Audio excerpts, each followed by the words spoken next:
All right, everybody, welcome to Owning Your Health. This is Dr. Kyle Loveless with my beautiful, lovely, amazing, incredible, anything else? Wife, Dr. Holly Loveless. And Dr. Holly, how are you today? I'm great. You're great. Mm-hmm. You are great. Mm-hmm. All right, we're going to dive into beautiful skin or how to have healthy skin. And we're talking to people with eczema, psoriasis, part 2. We're talking to people with eczema and psoriasis. We're talking to people that maybe have acne or rosacea, or someone that just wants to have beautiful, healthy skin. These are things that... And not age so quickly. And not age so quickly. Anti-aging, I hate that word. But anyways, let's move on. So the whole point of this show is what, Dr. Holly? To help people become... Their own health expert. Mm-hmm. Like I always say, because I really truly believe that in this world today, you need to become your own health expert. You need to be searching out more and more information, taking that to the filter of understanding what health is, which is health is the optimal functioning and healing of your body, and deciding, is that information going to add to the functioning and healing of my body or not? And so that's the best way to get past any gimmicks or other things that people might be putting out there that might actually be bad for you, is you can take it and say, is it going to help me heal, or might it interfere with it? Is it going to harm me or hurt me? Yeah. And so today, last time we talked about diet and supplements for healthy skin. Today we're going to talk about sleep and beauty products. So Dr. Holly, I'm going to let you just take it from here because you have beautiful skin and I think you could teach people a lot. Why? Thank you. Hold on. So sleep's super, super important, not just for your skin, for your overall health in general.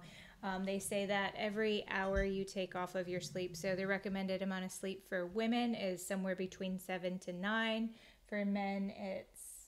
Same thing, 7 to 8 hours of 7 sleep. to 8. Women tend to need more sleep because we're cycling and it takes off more energy, and our immune systems need to be that much more intact. Like on the Peloton or what? What? You're cycling on the... No, you have a menstrual cycle. Oh my God. Once you have kids, dad jokes they just pop in your head. Yeah, great.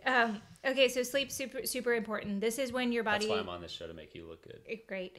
So it's super important to your body. It shuts down your digestive system, and your musculoskeletal system isn't walking around and having to combat all of those micro traumas all day. So when you sleep, your body goes in and repairs all of the traumas that have happened. And so the same thing happens with your skin. So any damage that's been happening throughout the day, so whether it's from chemicals, whether it's from the air, whether it's from the water you're drinking, whether it's from the sun, is your body's going to go in and repair those cells while you're sleeping. So you need to be sleeping.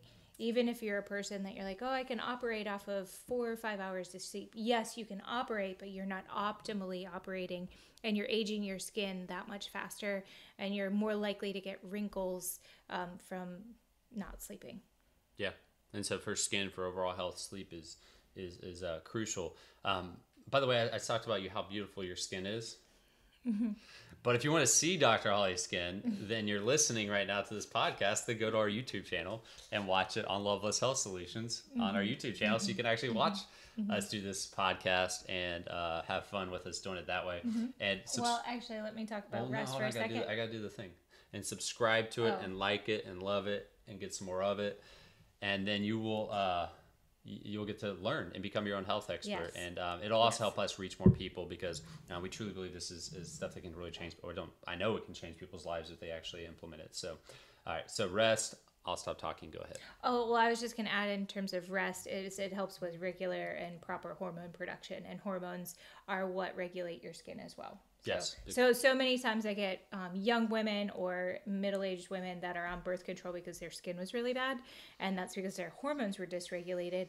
And there's so many things I could talk about birth control and how they're not good for you, but just regulating your skin, you're causing more damage from that birth control when you could just be sleeping properly and then working on resetting your hormones. Yeah, I mean they're literally called hormone dysregulators. That's what they do. Yes. So it's very unhealthy for young girls, and it drives me crazy how many young girls, I'm talking about 12 years old, 13 years old, like as soon as they start to get their cycle. It has nothing to do with not wanting to have get pregnant or anything like that. It's because the doctor thinks that's a treatment for health. It's absurd.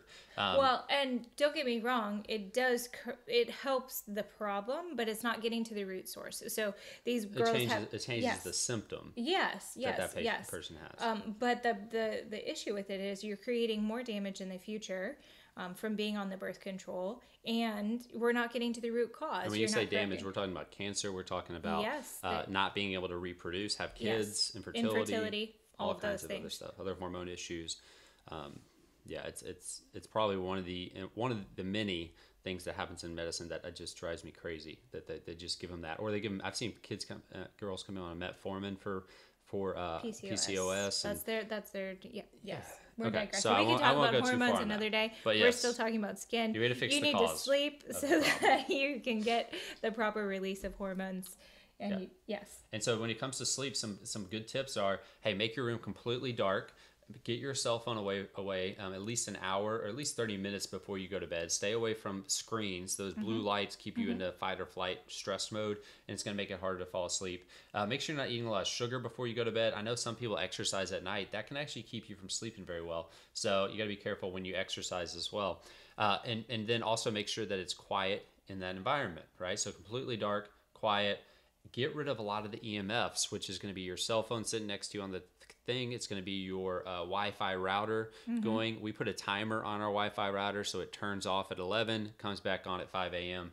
So because we're not using it anyways, and might as well get rid of the electromagnetic frequencies that are running through the house all the time. We also use other things to block those frequencies. So very important that you get quality sleep, unmedicated sleep. If you have to take medications to sleep, again, go back and listen to our sleep video that we did, our podcast that we did on this. But if you have to take a medication to sleep, then there's a problem. We need to figure out why you can't sleep without that medication, because they're very hard on your body as well. You used to take those. Same. I took the birth control and the sleep medication. Yeah. So because it disrupts your hormone system. So I was taking the birth control and then to regulate my cycle, and then I couldn't sleep. So and your hormones were messed up because you played tons of training and played sports and everything else. Yeah. So, Side notes there, but it isn't a side note because hormones are a big part of beauty, and a big part of healthy skin. So it's a part of all of it.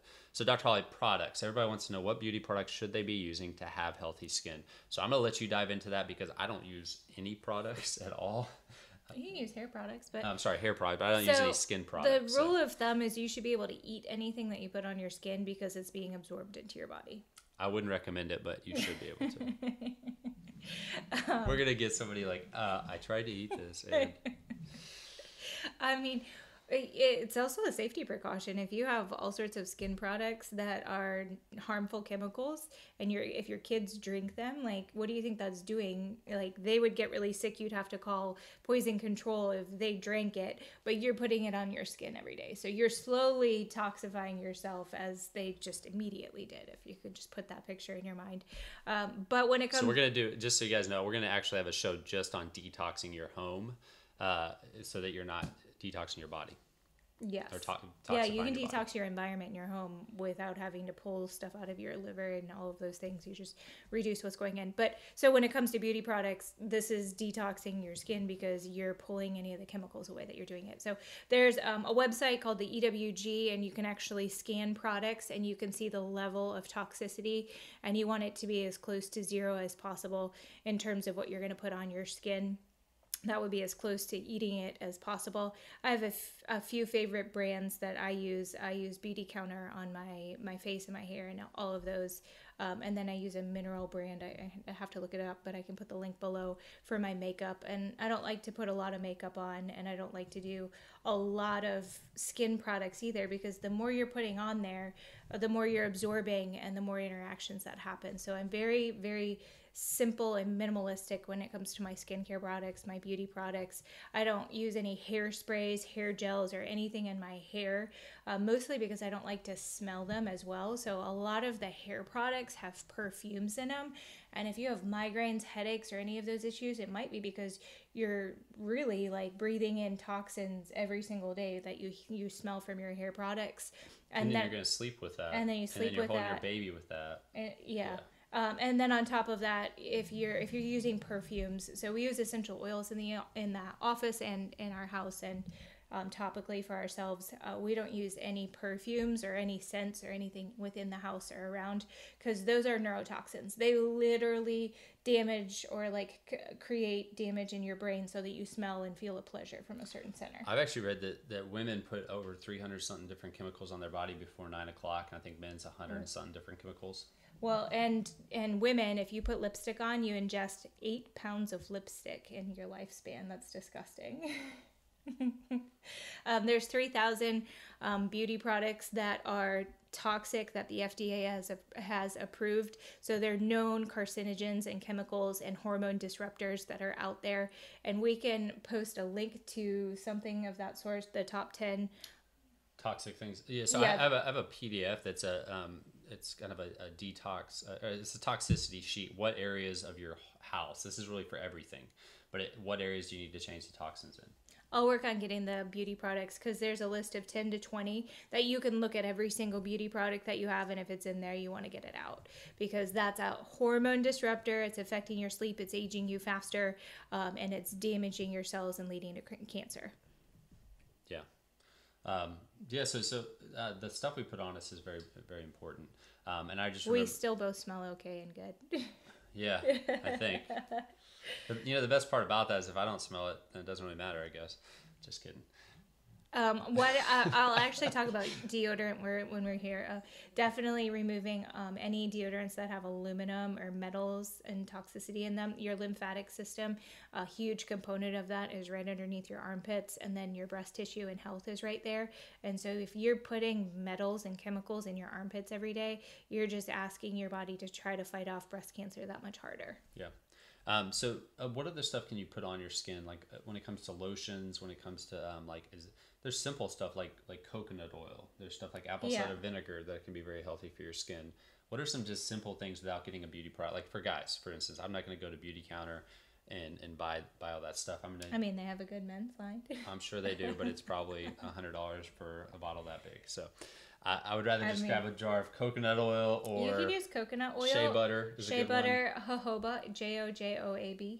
Or BA. Vitamin E oil is a good Vitamin one. E oil is very good. Those are all really good oils that you can put on your skin that help hydrate it and help the skin turnover. Especially if you're someone with scars. So I have a lot of scars from acne when I was younger, and vitamin E oil is amazing for helping healing of the scars and cleaning them up. Also with things like psoriasis and eczema, what do you put on the skin that can help not only calm the look of it, right, make it look better while you're trying to get rid of the problem, which is typically a gut issue. Yeah. But also that will help make it not painful. So things like coconut oil with lavender, like an essential oil on there. Yeah. Jojoba oil is actually really good as well. There's one that you've given one of our team. It's I really like olive oil infused with I'm sorry. Oxygen. Not oxygen. Ozone. Ozone. Ozone infused olive oil. Ozone helps stimulate the immune system, and so when it comes to eczema, psoriasis, we talked about your first line of your immune system is actually your skin, and so starting to activate the immune system to heal those we can call them wounds. That ozone is super effective. And we talked about last time on this healthy skin video about apple cider vinegar. That it's really easy. You can keep that in the shower and literally wash with. I mean, it's good for just help cleaning your body, but it also helps keep a good acidity level, which good healthy skin has a certain level of acidity to it. You don't want it to be alkaline.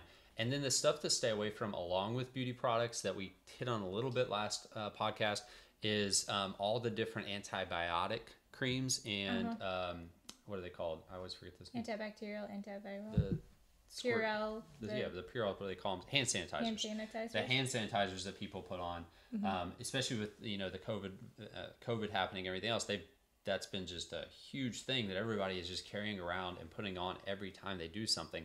Awful for your skin and for your body. It absorbs into your system. Yeah. You know that if you painted your whole body with like a latex paint, you wouldn't be able to breathe?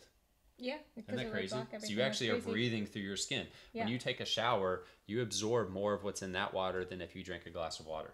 As you were talking about that, it made me think about pools. We're not in summer right now, but when we get to be in summer, kids are in pools, and there's so many bromelain and chlorine and chemicals that are in the pool. And those are super damaging to the skin and the immune system. So with our kids, I try to thyroid. And the thyroid, they can cause thyroid disruption. So as a endocrine disruptor. So I put a healthy fat oil, so jojoba oil, coconut oil, or make sure that our all natural sunscreen has one of those, because that actually blocks the absorption of the chlorine and the water. So a good healthy fat on the skin. And then post, I have a spray bottle of apple cider vinegar. So the girls will rinse off in our purified water or our showers at home that have a filter, and then I'll spray, this might be TMI, but on their female parts I'll spray the apple cider vinegar, because it can damage that lining down there, and cause UTIs for little kids very frequently, and I have that commonly come into the office. Yep. And so that's more than just beauty, that's, overall health. And so looking at what you're getting into and the stuff you're putting on, sunscreens, you hit that real quick, and we'll talk about that more at a different time, but sunscreens are very, very toxic. Oh, yeah. I mean, they have known carcinogens in them. Yeah. You use sunscreen regularly, that's going to cause cancer way before the sun is. Which one's more natural, the sun or the sunscreen? Let's ask that question, right? Yeah. I mean, it's true. If you get a really bad sunburn, that's damaging to your skin, but there are alternatives than loading up on wear a shirt. 85. Get out of the sun for a moment, right? But there's other things that you can put on that are natural. So get yourself some zinc or something that's more natural when it comes to putting on sunscreen. And that's huge for beauty, because obviously too much sun can damage the skin, causes and damage skin, aging, all of and those increases things. aging. But then also sunscreen can damage the skin and increase aging as well. I know people that have that in their lotion that wear it everywhere they go. Oh, I know. Every day. Well, they'll tell you that at a dermatology office. Yeah. And that's just the funniest part. If you want healthy skin, stay away from the dermatology office. I have multiple patients that work at dermatology offices, and it blows their mind that we're getting rid of eczema, that we're getting rid of psoriasis in our office, and that we're seeing these things go away, when all they're doing is giving them steroid creams. I grew up my whole life with steroid creams. Some people even get steroid medications. Is that why your muscles are so big? Not those kinds of steroids, yes. But so they're just naturally that big. Thank you. No, so the other thing I was going to say is that with things like psoriasis, what's the medication they put everybody on? Starts with H, Humira. Oh yeah. So then they put it on Humira, which if you listen to the side effects in Humira, I think 3 of them are different types of cancer. Some of them are sudden death. Well, Humira put your sister in the hospital. Yeah, it's crazy. So stay away from these medications. Stay away from the dermatologist. And hey, I'm just telling you right up front, those things are going to make you more sick. Now, I'm not saying you can't go there and get an evaluation of your skin, but the drugs aren't going to be the answer. Maybe a short-term relief from it, but it's not the problem. The cause is what's internally happening in your body. So go back and listen to the diet stuff we talked about, the supplements we talked about, and then testing to find out what's happening in your gut. If you want healthy skin, you have to have a healthy digestive system. If you want healthy skin, you have to have good, healthy food coming into your system that's not creating inflammation. That's the starting point. And you got to rest. You got to take good things that help in terms of supplements that we don't naturally get just from our diet. And then use the right products. Those 4 things right there, I'm telling you, if you follow those 4 things, that might sound simple. If you follow those 4 things, those are big things. But over time, again, tackle them one at a time. Yeah, your daily habits, the little decisions you make not to eat sugar, the little decision you make to go to bed at 9:30 instead of 11:30. It all adds up. Yeah, the little decisions you make to change your beauty products, to start taking vitamin D3 and collagen. Those little decisions that you make every single day are what a year, 2 years, 3 years from now give you the life that you want, or 15 years from now. It might take time. So when you don't see those changes within a month or within a week, we tend to quit because we think it didn't work. But it's just slow over time that's going to make it actually happen. So that's it, guys. Hey, this is Owning Your Health, Dr. Holly and Dr. Kyle, and we'll talk to you guys soon.